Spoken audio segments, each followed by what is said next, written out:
The game you see in front of you is a demo of the game called Shore. Shore is a fake MMORPG, meaning all its players are AI bots. Now you might be wondering to yourself, Maggle, most MMOs try and get rid of their bots. Why would you want to play a game that's intentionally filled with them? It's a valid question. I walked into this game hoping that it would be a commentary on the MMORPG genre, that they would have bots run past you shouting, "Lol, noob," while stealing the kill on the monster you had just spent the last 20 seconds fighting.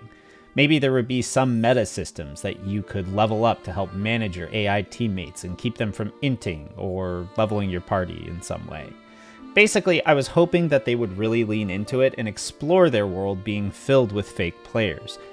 But I think my expectations were just far too high for a game of this budget.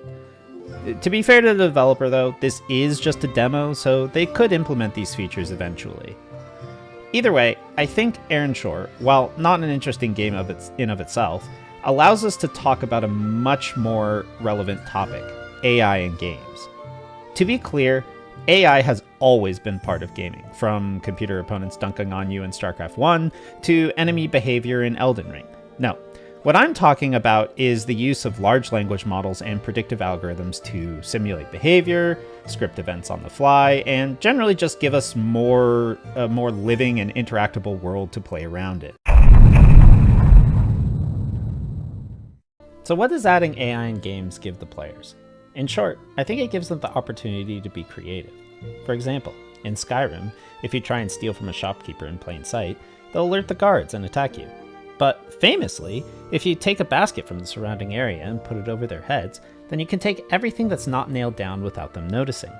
Something so simple brought the internet immense joy because it felt like such a clever, but at the same time stupid and silly way to deceive the NPCs. So what would or should AI do in games as it currently exists to make them better? Let's look at what I think the answer could be in the context of Shore. I think there's an opportunity here to do something interesting. For example, I think it could be fun to have a limited number of AI players that have their own play styles, personalities, and flaws. For example, it could be a tank player that pulls mobs too quickly, not giving the healer a chance to recover their mana, which subsequently causes a wipe. Or maybe a DPS player that pulls too much aggro, and so on and so forth. Here's what I imagine this game could be. You start it and it generates 30 or so persistent players that you'll level and quest with. Not necessarily that you're partied with, but essentially they would play the game at around the same pace that you do, enough so that you recognize their names as they're running around. They would all have different sets of professions that they level, so you could trade with different players for their goods. Like, to trade with Joe for fish, or Skibbity Paladin 69 for ore. Eventually, you could form a guild and manage your little AI players that you spawned in with. At this point, the game might turn into more of like a guild leader simulator where you can tell your AI guildies to go do dungeons for better gear, or farm professions for elixirs that could help you in the raid. You could even have each player have their own kind of offline schedule on the back end that they stick to that dictates when they're online in the game.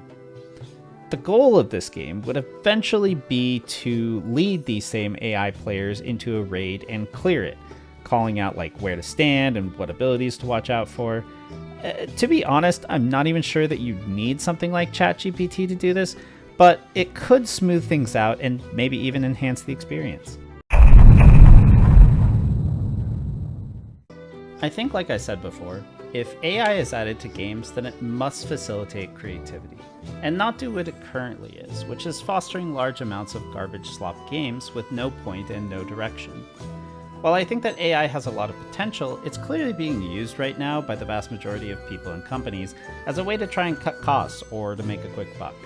If you don't believe me, just take a look at this. The fashion project is on the same page as Ghost of Yotai.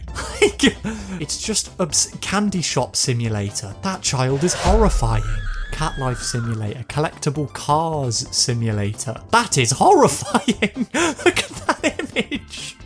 Two hands hospital assistant simulator. Look at that man's face. That clip is from a Henry Lewis video that shows the current issues with AI in game stores. I'll link the video down below if you want to check it out. My take is that I really just wish, and I know I sound like a broken record here, that there was more creativity in the way that we use AI and not just have it be a slop generation machine. There's some real potential in the space that I feel hasn't really been explored yet. And while Earnshore isn't it, maybe someone watching can tell me what you think AI can be used for in the comments so I can have that sweet, sweet engagement. Till then, see you next time. Please subscribe.